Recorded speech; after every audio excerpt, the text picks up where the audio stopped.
Bonjour, j'aimerais vous parler aujourd'hui de l'importance de la prière de guérison de l'arbre généalogique.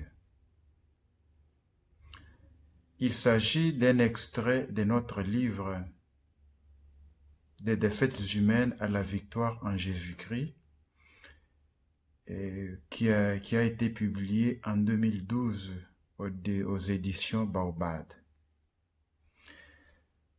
En fait, si nous sommes encore affectés par le péché des premiers parents, de la première famille sur terre, donc Adam et Ève, combien plus les péchés des ancêtres de nos familles, avec lesquels nous avons une relation de sang très étroite, affecteront nos vies négativement. Les schémas comportementaux, les tempéraments, bons ou mauvais, se transmettent par le sang des parents aux enfants. Le dicton millénaire « tel père, tel fils » est toujours valable de nos jours. Aussi trouvons-nous certaines pathologies héréditaires dans certaines familles. Il y a des familles vendues au pouvoir de Satan par des pactes avec Satan ou des consécrations à Satan. La critique disant que la croyance en des malédictions héréditaires ou des malédictions des générations est une perversion de la doctrine catholique du péché originel est ridicule. En fait, l'enseignement catholique du péché originel et l'effacement de ses conséquences par le baptême chrétien est en lui-même la confirmation de l'effet mauvais du péché peut être transmis aux générations postérieures et qu'il peut être levé par les sacrements et la prière. Nous devons savoir que quand quelqu'un est dans le péché, il appartient à Satan. 1 Jean chapitre 3 verset 8. Quand une personne persiste dans le mal en accumulant péché après péché, le démon la tient liée à lui, laissant son âme. Je disais que laissant son âme dans l'aveuglement et les ténèbres, et forçant son cœur à s'endurcir plutôt qu'à se repentir. Romains chapitre 1 verset 21, 2 Corinthiens chapitre 4 verset 4, Éphésiens chapitre 4 du 18e au 19e verset. Si une personne meurt sans repentir, son âme passera par le jugement de Dieu. Mais Satan, qui la maintenait dans le péché, peut rôder et prendre des gens dans ses filets. Luc chapitre 11, de versets 24 à 26. 1 Pierre chapitre 5, verset 8. Ce sont ces esprits-là qui doivent être délivrés par d'ardentes prières des vivants. Autrement, il se peut qu'ils entrent dans d'autres personnes et familles pour essayer de reproduire les comportements et les manières qu'ils avaient dans le passé avec les pécheurs. Quand les Juifs refusaient d'accepter le message de l'Évangile prêché par Étienne, il les accusa. Nuque raide, oreille et cœur incirconcis, toujours vous résistez à l'Esprit Saint, tels furent vos pères, tels vous êtes. Actes chapitre 7, verset 51.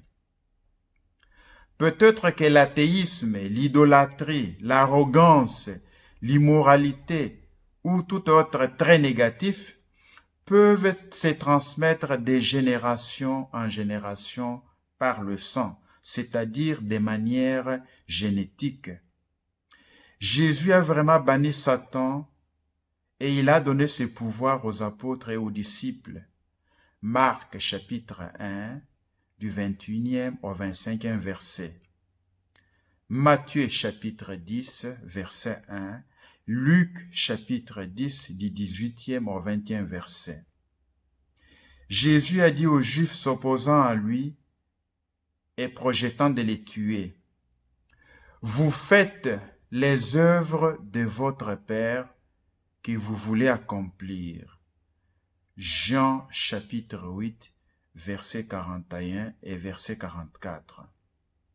Les Juifs avaient pour tradition de tuer les prophètes. L'esprit d'homicide passait de génération en génération.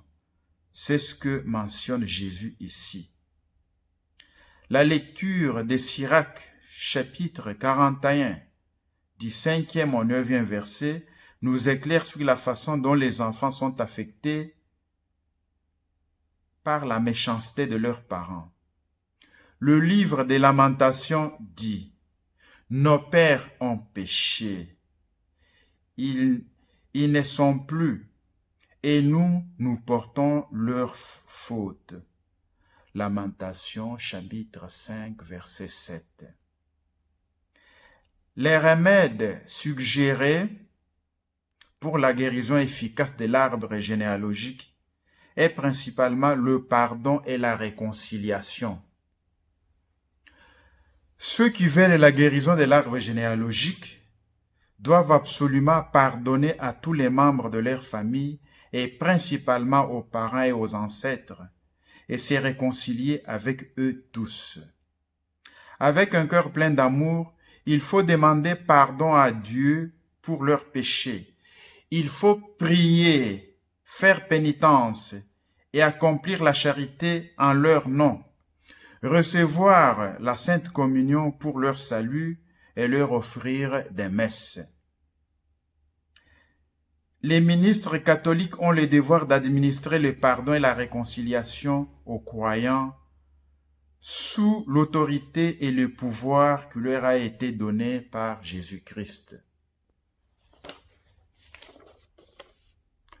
Ils ont les mêmes devoirs et obligations de briser les malédictions et les mauvaises conséquences qui suivent la non-observance des commandements. Tout prêtre catholique a le pouvoir de défaire ces pactes et de libérer les familles de tels liens. De même, les sacrements ont le grand pouvoir de briser les malédictions et qu'ils peuvent effacer les conséquences négatives des péchés commis par nos ancêtres. Et tous les pasteurs qui exercent dans le ministère de la guérison doivent apprendre aux croyants à avoir recours au sacrement, à la prière, à la pénitence et au sacrifice pour obtenir guérison et libération. C'est dans l'enseignement des 10 commandements selon la prédication et la révélation de Moïse que nous trouvons la mention des malédictions qui affectent ceux qui ne respectent pas ces commandements. Deutéronome chapitre 26, du 16e au 29e verset, Deutéronome toujours chapitre 27, du 14e au 26e verset, Deutéronome chapitre 28, du 15e au 68e verset. Il est expressement mentionné que des malédictions, des maladies, des calamités, des désastres, des échecs tomberont sur ceux qui désobéissent à la parole et au commandement de Dieu. Le livre d'Isaac parle de la malédiction qui détruit la terre. Non, c'est le livre d'Isaïe et non pas d'Isaac. La terre est profanée sous les pieds de ses habitants, car ils ont transgressé les lois, violé les décrets, rompu l'alliance éternelle. C'est pourquoi la malédiction a dévoré la terre et ses habitants en subissent la peine. Isaïe chapitre 24, du 5e au 6e verset. Et le Nouveau Testament dit très clairement, « Maudit soit quiconque ne s'attache pas à tous les préceptes écrits dans le livre de la loi pour les pratiquer. » Galates chapitre 3, verset 10. Et aussi que Jésus-Christ nous a rachetés de cette malédiction de la loi, devenu lui-même malédiction pour nous. Galates chapitre 3, verset 13. Il est vrai que nous ne devrions pas condamner nos parents et nos ancêtres pour tous nos problèmes actuels qui pourraient venir de nous-mêmes ou bien avoir d'autres sources. Toutefois, nous admettons qu'il y a bon nombre de problèmes qui viennent du plus profond de l'arbre généalogique et qui affectent les membres d'une famille. Jésus accusa les Juifs du meurtre des prophètes. Et voilà pourquoi la sagesse de Dieu a dit, « Je leur enverrai des prophètes et des apôtres, et ils les tueront et pourchasseront, afin qu'il soit demandé compte à cette génération du sang de tous les prophètes qui a été répandu depuis la fondation du monde, depuis le sang d'Abel jusqu'au sang de Zacharie, qui périt entre l'autel et le temple. Oui, je vous le dis, il en sera demandé quant à cette génération. » Luc chapitre 11, du 49e au 51e verset. En Matthieu, il est écrit, « Eh bien, vous comblez la mesure de vos pères. » Matthieu chapitre 23, verset 32. Parce que Jésus nous a beaucoup aimés, il a pris sur lui nos péchés et selon les saintes écritures, il devint péché pour nous. 2 Corinthiens chapitre 5, verset 21. Si nous aimons véritablement une personne, nous pouvons aussi prendre ses péchés sur nous et demander le pardon et la miséricorde de Dieu. Le Seigneur, dans sa compassion, lui pardonnera ses péchés, envoyant l'amour de notre cœur. Le pouvoir et la bénédiction de la mort que Jésus a subi pour nous, que nous recevons par les sacrements, ont des grands effets sur les vivants et les morts. En tant que catholiques, nous offrons des messes pour les morts parce que nous croyons que la puissance de la Sainte Messe sauve les âmes du purgatoire. Et une fois que ces âmes sont sauvées, il y a un impact sur la vie des vivants sur la terre.